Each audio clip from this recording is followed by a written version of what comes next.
appreciate it. It's a big year for you. I think it's 40-year anniversary for Saxton. So thank you. Very good. We are really thrilled that Senator Grassley and Senator Ernst was able to join the administrator and I this morning. So thank you for being here. And it is an absolute pleasure for me to welcome back Administrator McMahon. She was actually here in December for her Ignite tour, where we got to do some visits to small businesses. We had a roundtable, and we talked at that time about barriers that small business was facing and what we could do to help address some of those. And so we're going to continue the dialogue today and hear firsthand from business owners what's working and maybe some additional things that we could do to help you grow and expand in the state of Iowa. And I want to say a huge thank you to the roundtable participants. You are here representing 83,000 women business owners in the state of Iowa. So thank you for being here, for being role models for other women business owners in the state of Iowa, and we look forward to hearing from you. I would start by saying that I think, small businesses gained a competitive advantage in December when Congress passed and the president signed the biggest tax cut and tax reform in American history. And as the governor of the state of Iowa, working with our legislature, I was really happy to pass those same savings on to working families and small businesses, and really took an outdated, complex tax code, modernized it, simplified it, reduced rates, and passed those same savings on to Iowans. So we look forward to opportunities to continue to create a pro-growth, pro-business environment in the state of Iowa where you guys can continue to do great things. And we also did that in a manner that was fiscally responsible and sustainable. And I think that was a key piece of the tax reform that we passed this last legislative session, so that we could make sure that we could continue to honor our priorities of education, healthcare, and public safety in the state. And I want to thank you too for passing that, because in Iowa with federal deductibility, I think that was a little bit of an incentive for us to even get it across the finish line, working with the House and the Senate, because of the federal deductibility. When your federal taxes go down, if we hadn't enacted tax reform in the state of Iowa, small businesses, working families, farmers would have seen their taxes go up. So it was a great motivator for us to continue those same savings and pass them on. And I would say today, with federal and state tax reform, we do have a pro-growth, pro-job, pro-worker, and pro-family environment. So with that, we're here to hear your thoughts. So I'm going to keep my remarks brief, but we'd like to give Senator Grassley an opportunity to give a few remarks. I think that we're here to listen. She talked about the tax bill. I hope that it recognizes for the first time some equity between C corporations and individual taxes, or people that have pass-through income because of the 5% above the board deduction. That's not complete equality, but it's the first equality we've had since 2011. We had some equality between then with the 35% tax rate for individuals and for corporations, but we wanted to make corporations more competitive with the international community and yet not discourage small business.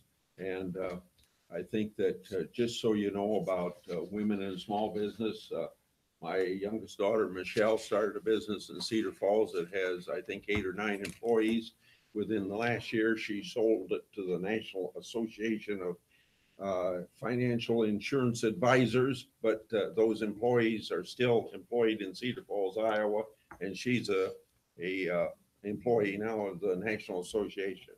And then my mother, from the age of about 45 till 74, when she died with a hammer in her hand, she did upholstering. She did upholstering in her home, and she left 3 months of work to be done after she died. So we've been involved with women in small business for a long period of time in my family.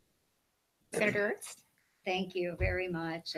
And good morning, everybody. It is great to see so many wonderful partners and friends here today. I appreciate it so much. We do know that small business is the backbone of Iowa's economy, with over 97% of Iowa's employers being small businesses. And over the past year, we have taken significant steps both at the federal and the state level to help our small businesses succeed. It is very important to us.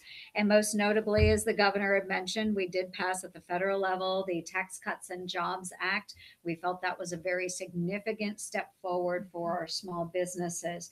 And what we were attempting to do as well, not just tax savings, but allow those small businesses to reinvest in their businesses and their most important resource, which would be their employees. So we love to see that that is happening right here in the state of Iowa. We've also been busy in the United States Congress repealing unnecessary and burdensome regulations.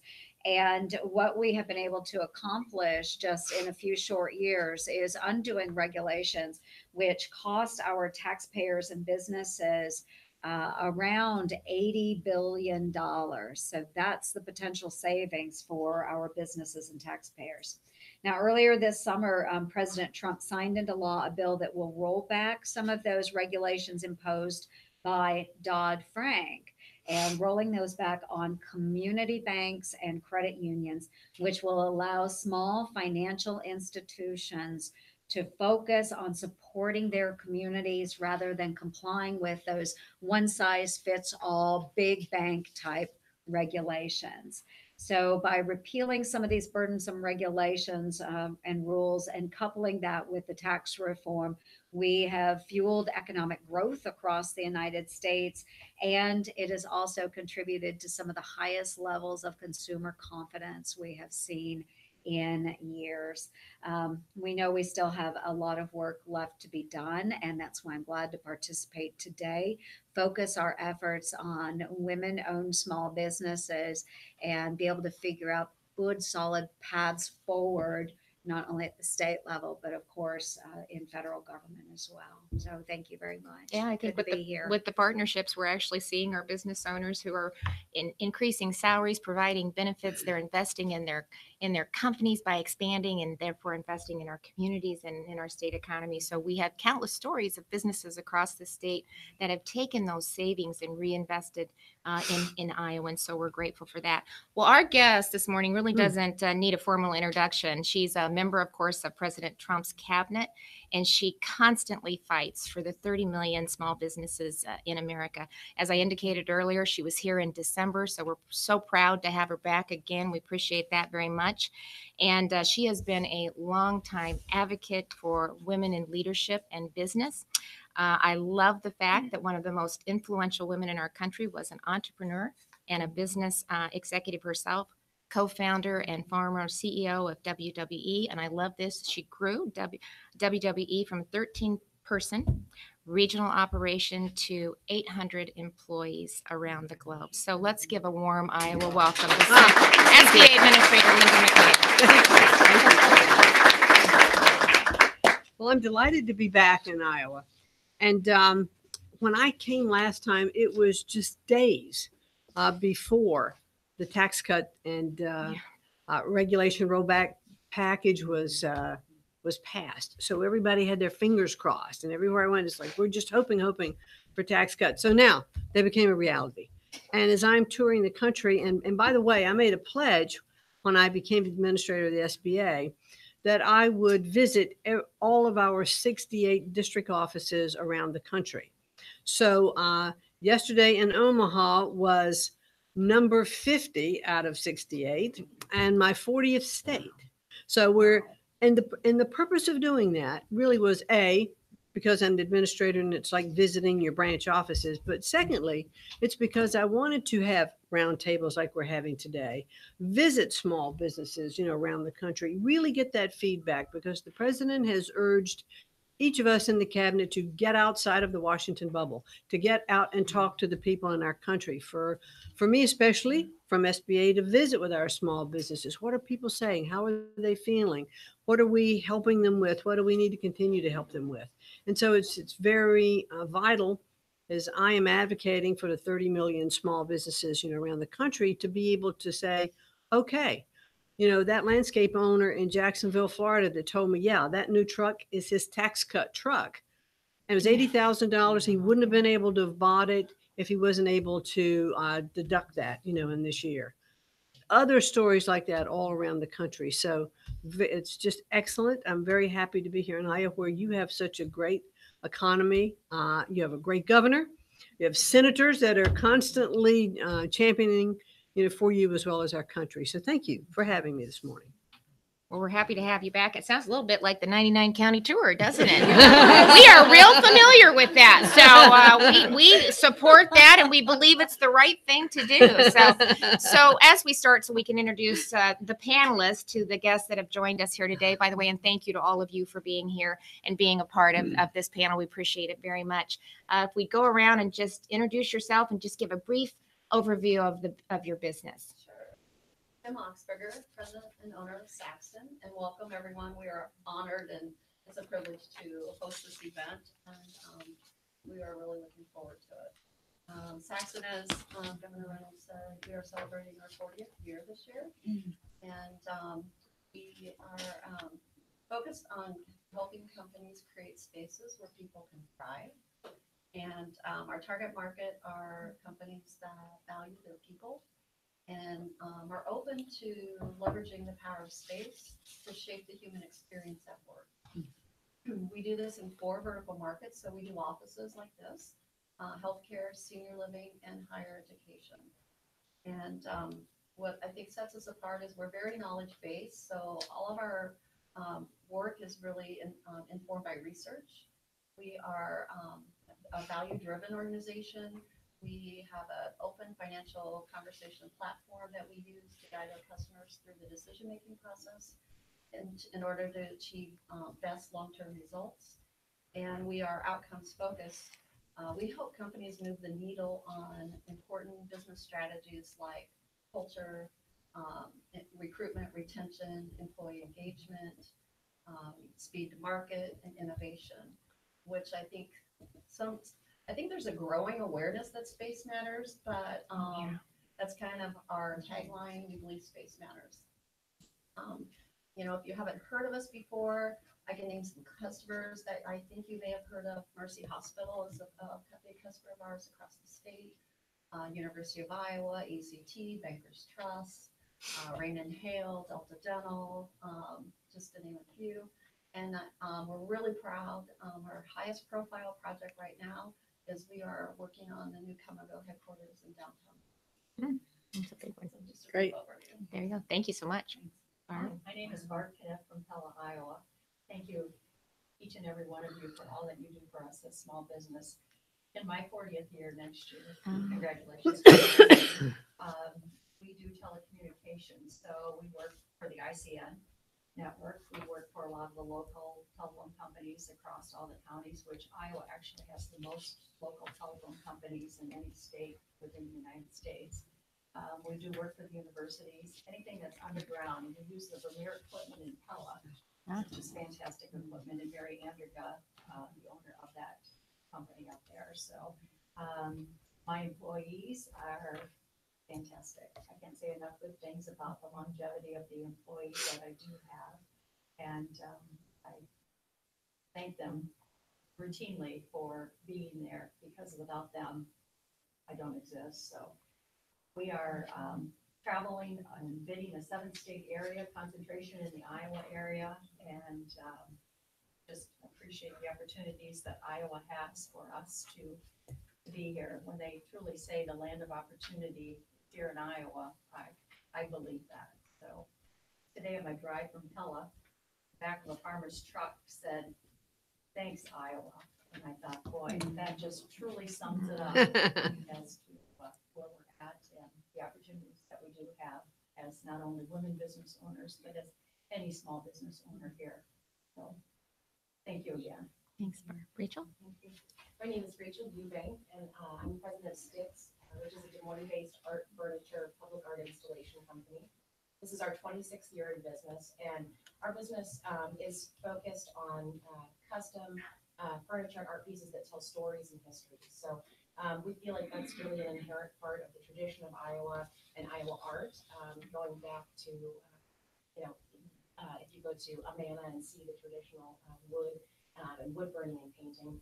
But through that, we employ 50 artists here in Des Moines. Our retention of employees is fairly high. Our average employee has been with us for 17 years. Wow. Which is really That's really wonderful. good. We have, the majority of our staff are women, which is kind of a great thing.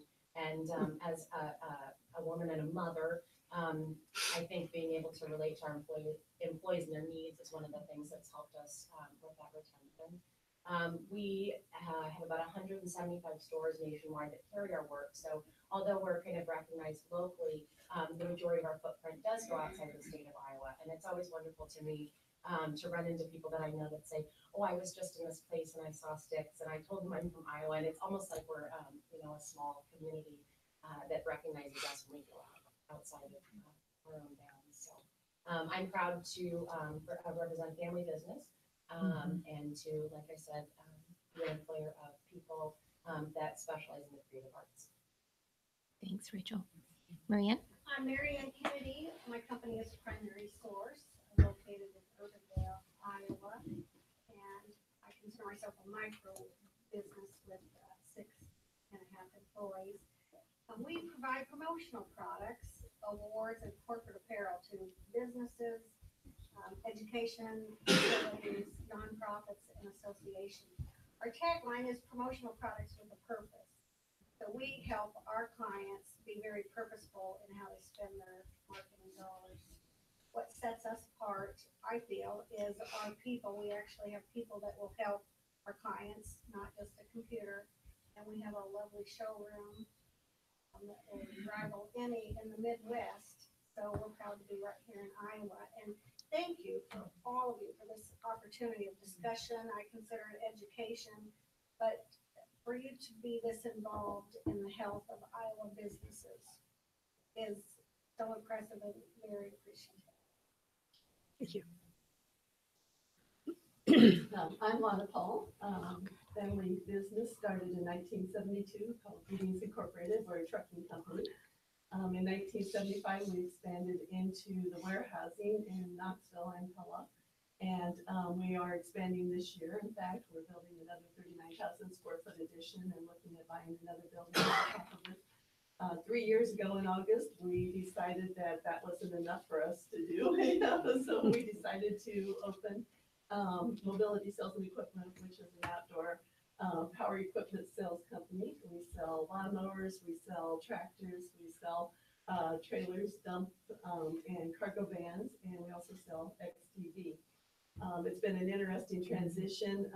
It was something completely out of the norm for us, but it's been great. We also moved into the Des Moines market last December, a year ago in December, so we're excited about being into a completely different market. At the same time, we started a promotional and embroidery company. Like I say, we have nothing else to do. Just add a few more things into that list. And that is started out as just more to do our own shirts. We have 50 some employees, and just to be able to do our things, it's growing into be a fairly good sized business. We're expanding in that also this year. So we're excited about the opportunities. We're so thankful for what's happening. You're allowing us to be able to expand. We have 20 and 30-year employees, and to be able to give them their retirement and to be able to give them raises and all is coming because of the great things that are happening within our government now. Thank you for that. Thank you. Lori Day with Focus First Incorporated. My background is a little bit unique. I knew in second grade what I wanted to do, and that was to do business. Why? I grew up in a household of entrepreneurs. Everyone around us was entrepreneurs. I was fascinated by the conversations and the challenges, so I knew it was about doing business. I didn't know exactly what that meant. But launching this company 18 years ago, we work with business owners across industries, across sizes. It can be large and small. My path took the corporate America path. So having worked in Fortune 500 companies also enables us to help companies, large or small, that are dealing with large. Everything I say is really representing business owners everywhere as opposed to my company. It's important to understand every business owner, small business owner is getting up every day and competing all day, every day with the big box business. that's really hard. They don't have some of the advantages that big box has. They don't have the team of experts they can call on, limited resources. And so our admiration for small business and how they make things work in their community for their employees is amazing. What we do within that is bring our expertise to the owner or the leadership team. How do we make the business bigger, stronger, better, and sustainable? Where are you at? Where do you want to be? How do we get there in a straight line and keep it? So that might be increased revenue, launch an internet sales campaign that you go from number 44 in the US to number 4. And that's in 4 months and produce $50,000 a month on top of what you were producing in your wholesale retail. It might be helping a retail operation take one segment, increase revenue of that one segment 40 to 50% year in, year out, week in, week out, and increase the average sale 40 to 50%. So it's very practical, low-cost solutions that work, and that's really what small business really needs. Our furthest company is a Japanese firm we're working with. We did a big turnaround for them in the US during the recession. Our furthest US company happens to be a Delaware firm. Most of our clients are in Iowa. We love Iowa, and we love to serve Iowans as you serve Iowa. But all of our comments are from the perspective of many. And it's a privilege to be part of their business and their lives and how they make their communities better. Well, again, thank you to each and every one of you for choosing Iowa, investing in Iowa, and expanding in Iowa. And I love the optimism and the growth that we continue to hear. It's such. She's looking for anecdotal stuff to take back, so we are going to load her up today with positive things that are happening in Iowa. So we're going to circle back around, and Kim, we're going to start with you and give you the first question. The U.S. Chamber of Commerce and MetLife recent survey on the Tax Reform and Jobs Act showed that minority-owned businesses that are poised to have tremendous success in 2018. So as a women minority-owned business in Iowa and a certified disadvantaged business enterprise, what is your opinion on the Tax Reform Act? How has that helped you, or what's your feedback on what they were able to do at the federal level? It's significant. I think as Aaron said, it's for us, it's kind of an unprecedented event that gives, there's a confidence that we see throughout our clients. And so if they're confident, they're willing to spend, you know, that flows into us, and it makes us more confident to grow and to maybe take more risks or invest heavier in people and training. We just recently added a person that we wanted to add for a long time, but we're just, couldn't quite get over that additional salary. And but we did it this year recently. I think, just because we are confident in the economy and in our customers' future, and been huge. Bar, we're turn to you now. And, as part of the president's tax package, small business owners, they'll be able to deduct 100% of capital investment in the year that the investment is made. And this will occur over the next 5 years. So you purchase a large amount of equipment. How does that deduction benefit your business in growing and expanding? So what difference has that made with you? Fantastic. Awesome, because now those monies that we normally would have had to pay in other sources, we're able to invest that back within our company, buy additional repair equipment, buy additional trucks, also use that same funding for our employees, gathering more employees, which we're always constantly out there looking for additional employees, and basically just reinvest to grow our business. Right now, we have 50 or less employees, and then we run the subcontractors after that. It would be nice if we could really ramp it up and grow past that 50 and have those employees for our own, depending on the rules and regulations that come down upon us after you get after the 50. So the opportunities, and we'll be able to at least set some goals and to look out for 5 years at this particular point in time to say, okay, this year we would like to purchase this, next year we'd like to purchase this amount, next year we would like to purchase that amount. Gives us an opportunity to at least lay some landscaping for us so that we are able to know what we have at least within the next 5 years, how we can grow. But we're just pushing that money right back into our companies and buying more. So thank you. It's awesome.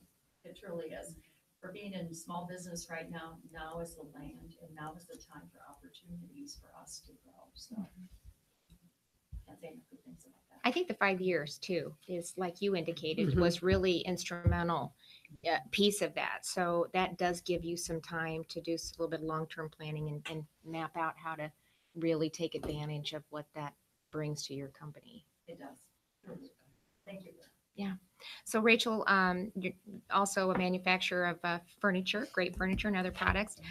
How does this provision of the Tax Act help your company as well? It was almost immediate. We had some technological pieces of equipment that we had wanted to get over the last 5 years. And in January, we pulled the trigger on a large format printer. That was a huge investment for us. I also rolled up in a brand new truck that was much needed today. So those are the two things that we were able to do almost immediately. Additionally, one of the two other focuses that we had was on our employee base. I mentioned that we have a long-term retention of employees. And during the recession, a lot of those benefits that we were able to continue growing for our employees hit a wall. And so immediately this year, looking at 401ks and health insurance contributions were two immediate things off of that. I can also say that since the 1st of May, we've seen an increase in our employees' 401k contributions, which in turn draws more out of our company base. So we're looking ahead at next year and a continuation of those things. One other thing slightly off topic that I will bring up though, which Lori pointed to as a small business, is the new competition in retail and online sales. In 2007, we added to our website a direct retail component, which I can attribute to our stability or helped us through the years of the recession was going directly to customers. And that has grown every year, sometimes as high as 20% in given years. But when small businesses like ours are asked to compete on a national basis against an Amazon, it is incredibly painful. And the question that we get from our customers every day is, what's the discount? What's more? What's the free shipping? I think a couple things to look at are state sales tax and what the loss is on that across state borders. I calculated the number, just what is lost in Iowa sales tax on our products being sold online. And last year it was just shy of $100,000. Yeah. So I would say if we could look at that and how it affects different tiers of retailers, different tiers of distributors and manufacturers, it's a great question and a next place to kind of tackle some of the small business incentives that all of you are passionately working on. And we did take that to account with the tax reform that we just passed this last legislative session, really modernize the tax code so it fits the modern economy that kids and people are purchasing in. And so it really is about fairness to our Main Street businesses and making sure we're on an equal playing ground and playing field. And the ruling that came down from the Supreme Court also, I think, was very advantageous as well to really bring parity back to both Main Street brick and mortar as well as online sales. And it's a hard place as a retailer to be because the expansion of online sales has obviously helped our business tremendously, but it's put us in a different competitive place that we were never in before. So the rules change a little bit and you adapt, but I think are ways to level that playing field between big box and small Main Street. And to continue to look at that, yep. Nice enough. Mary Ann, the president's tax cuts reduced the top federal tax rate from 35% to 21%, making small businesses more competitive. S Corp's sale properties and other pass-through businesses are able to deduct 20% of their qualified business income. What impact has that had on your business? Well, primary source is an S corporation status, so that change affects us directly. It multi-fold in that regard. It gives us confidence knowing something good is going to be happening this April. And as Kim alluded to, confidence across the board. So we are a business-to-business operation. So if these other businesses have the same confidence of good things happening this year and next year tax time, then they make decisions to spend more, which directly affects our business. As with most small businesses, that extra, so to speak, that will be coming next April does not go into our pocket. It goes back into the business. We have already decided to do website upgrades. We're hiring a local firm to help us with that and also increase social media and advertising. And then I'm also reinstituting our employee bonus program. I haven't announced that yet to employees. So Breaking news as we speak. Back in the recession years, I'm proud to say we weathered that, but it took several years to get to a point. But now we have this surgence, not only in customers spending money, but in knowing we will have more at tax time. So it allows us to do that. So that'll directly affect our employees too. Thank you for that. And I think, again, just kind of making the connection between the federal tax cut and the state tax cut, once our plan is fully implemented, we will have full deduction, QBI deduction too. They'll be offered at the state level. We're phasing that in, but by 2023, that would be fully implemented as well. So again, it's a way that we're taking what they've done at the federal level and been able to pass that on to the state. So Lori, we're going to jump over to you, and then I'm coming back to Lana. So your company is part of the Kauffman Foundation, Yes. Fast Track Entrepreneur Program, and as part of the Tax Reform and Jobs Act, it recommended that states establish opportunity zones, and this provision was strongly supported by the Kauffman Foundation. In May, Iowa's opportunity zones were announced, and can you talk a little bit about those and how you see that helping the growth of small businesses in Iowa? So when an opportunity zone is defined, it enables the businesses within that zone that know they're eligible to step forward and sign up or engage with that service. The challenge will be, it's a great opportunity within the zone. The challenge is, how do we make sure that entrepreneurs know? How do we create a fast start? In an ideal world for entrepreneurs, it would be, I've got to know about it. I've got to know what I need to know about it. I've got to know who you want to target and who you don't want to target. Because if I'm outside, I don't want to spend time investing in something that's not designed for me or my business, right? And the potential is huge. Most businesses that we work with know that they need to strengthen the business to grow. More money just in the business isn't necessarily going to make the business stronger so it's more profitable. So how do we add a component? How do we add the fast start? Easy, smooth transition for them and easy access. And then how do we create a component that helps them strengthen the business, whether that's through training, learning, operational effectiveness that comes together. So you, at the end of the day, you've got a much stronger business, which is a stronger business and a force in that zone. Because that's really what you want, is that multiple win. And we see owners like that. As soon as the business is stronger, and some of you have alluded to that, that equals bonuses. It equals the owner that knows an employee has a car that doesn't work. True story yesterday. Employee does not have an effective car. Employee drives 40 miles each way to work. So the owner is purchasing a car for the person. They're paying it back $500 at a time out of them. So they make some pretty amazing things happen in those zones that wouldn't happen otherwise. Thank you for even making it happen for them. About that. And Lori, if I could Oh, no, anybody. jump onto Yeah. that too. We were just talking, some of us, about the opportunity zones that have been established across the state of Iowa, and exactly what it says, opportunity zone. So for those that have not been able to engage in business, now potentially have the opportunity to engage, whereas maybe they wouldn't have without that piece of legislation.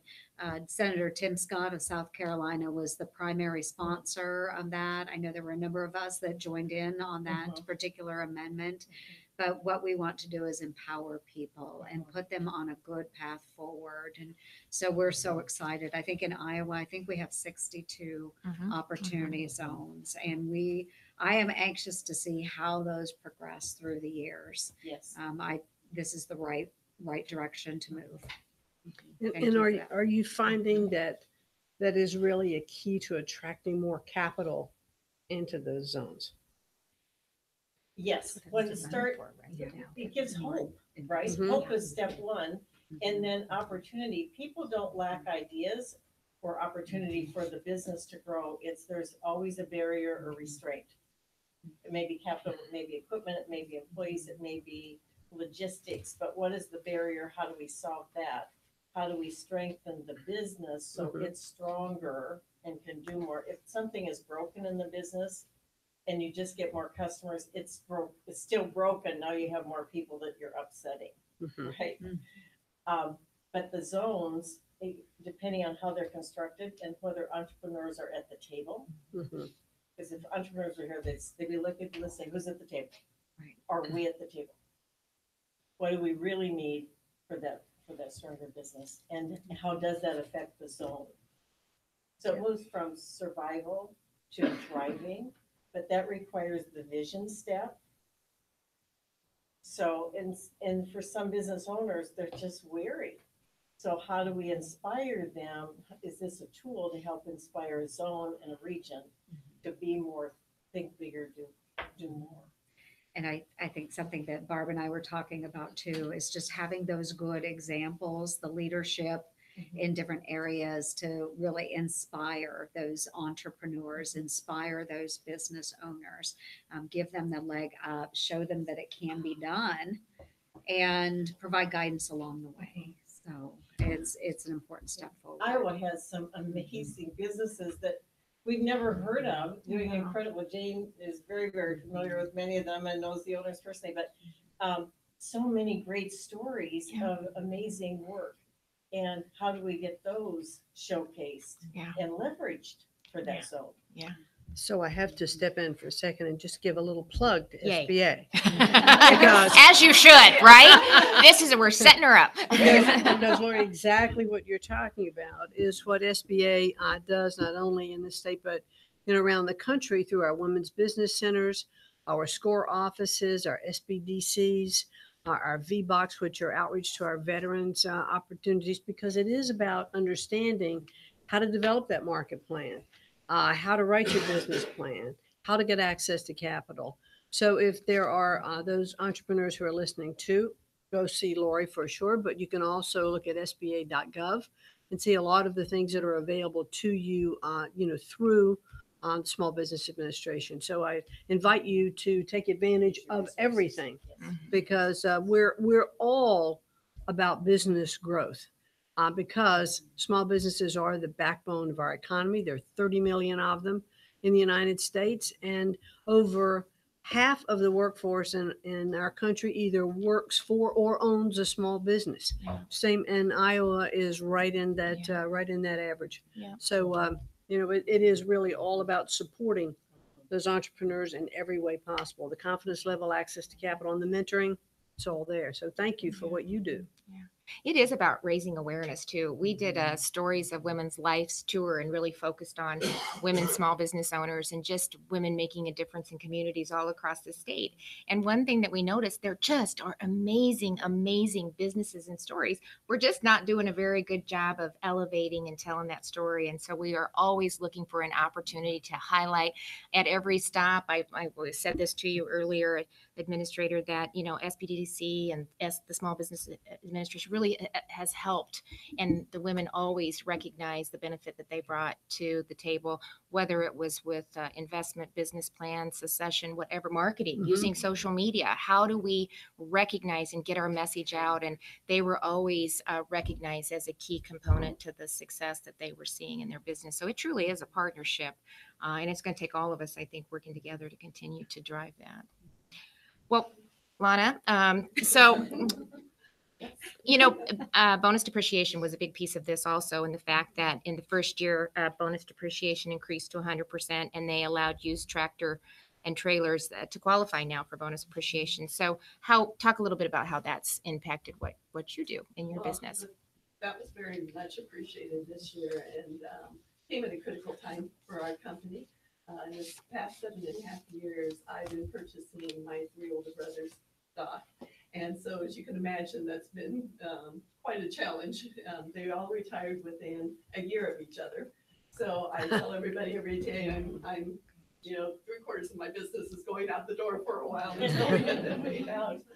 Especially in the last couple of years where it's mainly principal payments. And so, there's no tax deductibility to there. So there's just a lot of cash flow going out the door. And so this is allowing me this year, we looked at it, and then with the confidence, as Kim was talking about in business, I'm seeing it from the small business up to the large business. We're seeing a huge business increase, and just watching the strong confidence that's going on.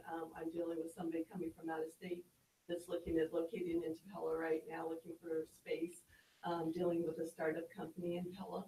And so, we're just seeing so much good going on, which is helping everybody. We're excited to see that. And so this year with that, knowing that and being able to use this deductibility, we're purchasing 6 new semi-tractors. And so we're excited about $1 million worth of investment. And so that's helping.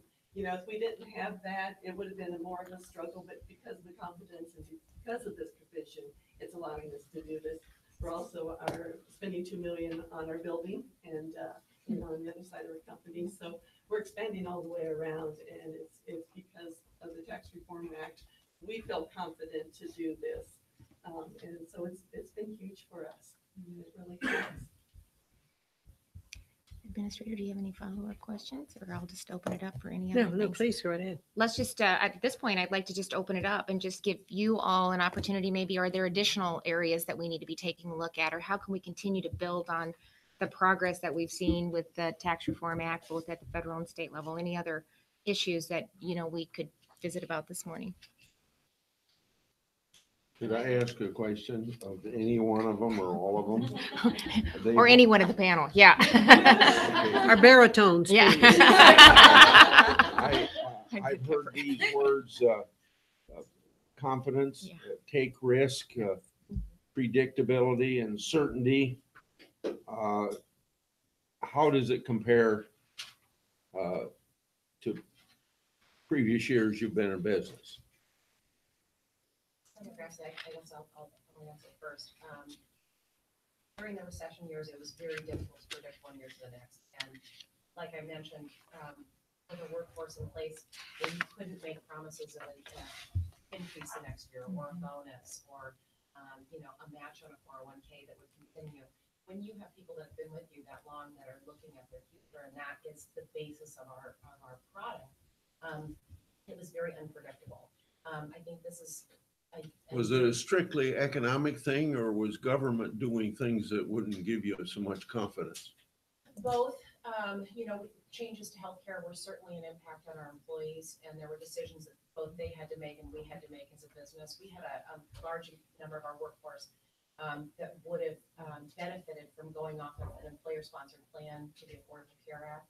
And so we actually did that for 3 years. And as the costs escalated, the tipping point happened again. So we went back to an employee-sponsored plan. Mhm. That unpredictability for our employees was very difficult, especially, as I mentioned, because a lot of them were caring dependents and families on their plan. So that was something that felt like it was out of our control. And we were having to make very personal decisions for our employees that really, as an employer, didn't feel like we should be the ones making them on their behalf. So, when we, like I said, we were able to look at 401ks and healthcare plans for our employees and say, listen, we're going to be able to add more to it. I think it was it was reassuring to them that their long-term commitment to this company was finally getting back on a place where it had been when they started in those first maybe 5-10 years ago. So I think it's strengthened the relationship between us and our staff, and I hope that that's something we can continue. Because without them, I think, as everybody's mentioned, your product or your your workplace environment really is nothing. So that confidence is up and down I mean, from the employee to you, to the businesses that you're serving, to the customers that you have. Full circle, Barb. Yes, I think so too. Starting at the top, those that are in charge of the small businesses, I think our employees sense and feel that. If we feel confident Mhm. about what we see, that just totally trickles down all the way to the delivery man that comes in every day that brings us stuff through the orders, because he sees too that continually the trucks come through and dropping off cable, dropping off a new piece of equipment, whatever it is, and says, hey, things must be going well for you. It's like, yes. And that confidence then gets all the way to that UPS driver or that truck driver that pulls into your yard, knowing that there is some growth that's going on within this business. And as he sees that at each stop, I think that that's a confidence builder just across the board. So, yes, and in this particular, Senator Grassley, in this particular environment that we're in now, knowing that what I mentioned earlier, that we have at least the 5 years that we project out, that we see, the planning for our business is so much easier, so much better. But I have employees that have been with me about those same 40 years, and as they start to age themselves out of the business, being in the 60s and so forth, somehow we got to figure out a way to get more employees come to the states and stuff. Coming to Iowa, even, how do we? I keep telling people, Iowa's a great place to live. It's a wonderful place to raise a family. But I pull my employees from Missouri, I pull them from Nebraska, I pull them from Minnesota. They come down for the week and then go back on the weekends. It's usually what they end up doing. But we travel, so they're usually in a motel 5 days a week, 4 days a week, and so forth. So I'm just trying to pull from anywhere and everywhere that I can to get those employees. And those underserved areas is where I usually end up advertising, because those are the places that I can pull from, rather than our small community of 10 to 11,000 people, where they might go from Helicorp to Vermeer to BBI to Lely to KLK Construction, and then just continue to make the round. I need to pull them from other places and stuff. So I see those pockets, like Senator Ernst was talking about, as opportunities for me too, to be able to pull from those areas. So I maybe have to set up home base or something in those particular areas, open up another satellite office. So I'm excited to hear more about that piece of it. So The opportunity zone. The opportunities, yes, yes. Very good. Lori, if I may, do you hear, as you're counseling and helping small businesses or any businesses that are growing, the issue of workforce, skilled workforce? Yes, absolutely. So what are the kinds of things that you're hearing?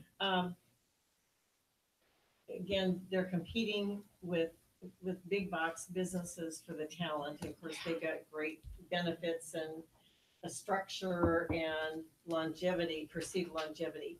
And so there are many things that small employer just can't do. The small employer's got to be effective telling a story of what are you going to get here? What are you going to be able to learn? How much flexibility can we give to you at a household level? A lot of values. In fact, many small businesses will say, we're not big business. We do not treat our people like that. Mm-hmm. Right? I mean, different, just a whole different mindset in some cases. But yes, they are getting really slammed in the war for talent, and they know it's going to get worse. I don't know if they know how much worse it can be for them. And they have a tough time bringing enough technology into the business to make up for it. Right? Where big is going to be more productive. They bring in more technology and they're more productive and need fewer people. Small can't get there that way in many cases. I think that was one of the things we heard at the first roundtable was, not only regulations and taxes, but healthcare was another component of that, because as we're already competing for workforce, you want to be able to offer your employees those healthcare needs, but couldn't afford a 57% increase in premiums. And so it really exasperated the struggles to get the workers that you need. So we were able to address that this legislative session. We're still putting that in place, the going through the administrative rule process, but to at least offer an alternative for small businesses, farmers, and working families to help ease that piece of it. And then connectivity, as we're looking to grow businesses and keep young people in the state of Iowa. When it comes to technology, we need to make sure, and we're also working with you on that, I think, to make sure that we have the broadband width that we need to keep our young people and to be able to provide all of those services in every single corner of the state. And that's a key component of that, I think, as well. And I think for another element in our state there with that metro rural is just the expense that people have at a household level of commuting 30 miles a day, 40 miles a day, 50 miles each way. Mm-hmm. And so that the gas price goes up just a little bit, that's a huge impact at the household. Insurance goes up a little bit, big impact. And then you've got small business trying to absorb things on behalf of their employees. Mm-hmm. Many times we're working with them, helping them create incentive programs, the bonus structures that help alleviate that. They do feel it. Well, Kim, I'm ready to market Space Matters because I think that's a slogan that we can, because we have a great quality of life. We have low cost of doing business. It's safe. Our commute is short. So obviously Our place matters. place matters. So I just think, and some of the recognitions that we've been receiving by third-party validators, I think helps us with our recruiting tool, bringing people back to save.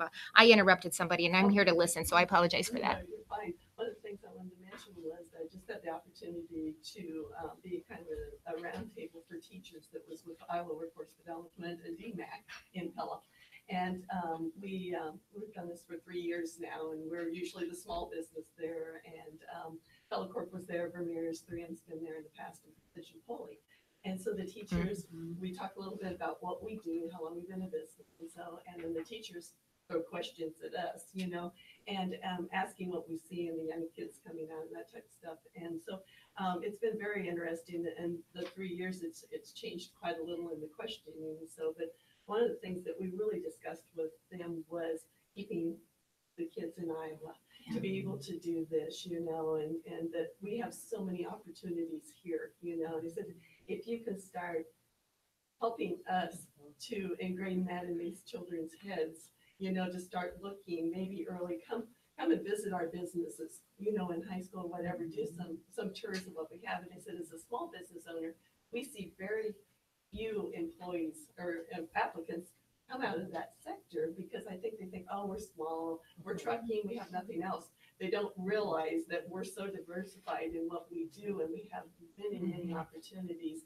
And we were talking about it, so we're to the point that we will gladly pay for education because I need small engine repairs, I need diesel mechanics, I need salespeople. And I'm very willing to pay for education, and I'd love to see the opportunities kids coming out. And we also talked about what Iowa's such a great state for entrepreneurs, and that's one of the things that I want to encourage more and more. And I said, if these kids would come and start looking at small businesses, there are so many opportunities for them to advance in it. So it was a great experience the last 3 years just to be able to work with them on that also. That is such a key, what you've just been talking about. Last June, the president signed an executive order about apprenticeships. And it was almost as he's talking about it during the press conference, he's talking about, this is the Earn While You Learn program. And you're talking about how you're willing, to pay for education, but apprenticeships, internships, private sector, working with our educational areas, whatever level school it is, starting elementary school. You and I were talking about STEM classes earlier, in schools, coding, making it fun, making it games.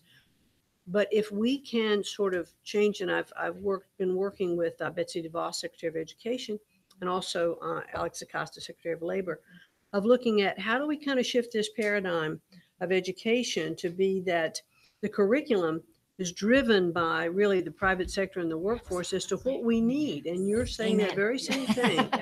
You're developing it. Bigger companies are putting in place equipment that the vocational children, whether it's students, whether it is employees who have been laid off and need to be retrained, all of these aspects are going to contribute so positively, to our workforce. The president has a real emphasis on workforce development, and he'll be rolling out more plans about that. But this public-private partnership of businesses working so closer with our educational areas to make sure that we really are designing the curriculum for the students, and that's when you'll keep. You won't have a brain drain, you'll have a brain gain because you'll be keeping them because they have a job when they get out, whether it's college, whether it's 4-year, 2-year, starting in high schools. I believe it's going to be key to our future to make sure that we're doing this. So thank you for raising that. That's really a key thing. And thank you for being willing to do what you're doing and to invest in that, because if it works together, it'll just be, rising tide lifts all boats.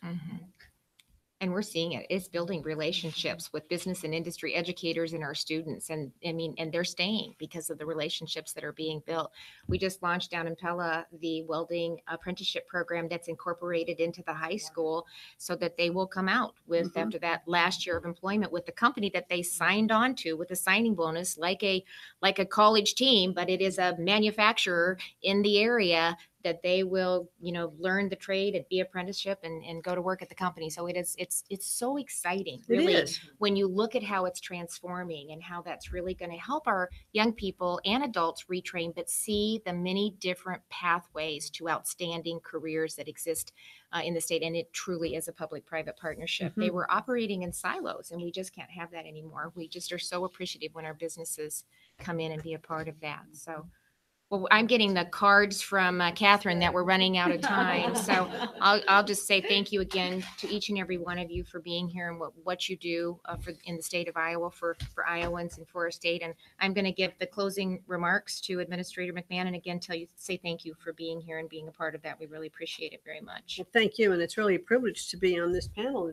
It's odd to see these two in Iowa. We're so fortunate. Normally seeing them, in Washington. So it's really great. I appreciate the enthusiasm, the opportunity to come out, to have all of you join us on this panel, because it really is about communication. It really is raising that level of awareness of all the things that we need to do. And as we accomplish more and more from our Congress to help pass tax cuts and regulation rollbacks and all of those that the president is driving as well, it just clearly is such an opportunity, in our country right now to continue to have this growth, to grow with our small businesses. And I appreciate everything you're doing, the council, and bring them on board, and that each of you are doing within your businesses, because you can feel that sense of caring about not only your business, but for your employees. And that's really what I hear too, all over the country. We'd like to provide more benefits.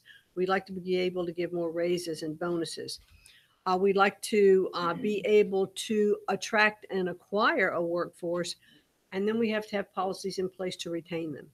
So how do we retain them when we can do all of these other things, educational opportunities, et cetera? So it's an exciting time in our country. Our economy is on a very good path of growth rate. The highest level of optimism for businesses and for the economy in decades, I think, since the National Federation of Independent Businesses has been keeping track. So thank you for all of your contributions, because you are what makes it go. Thank you.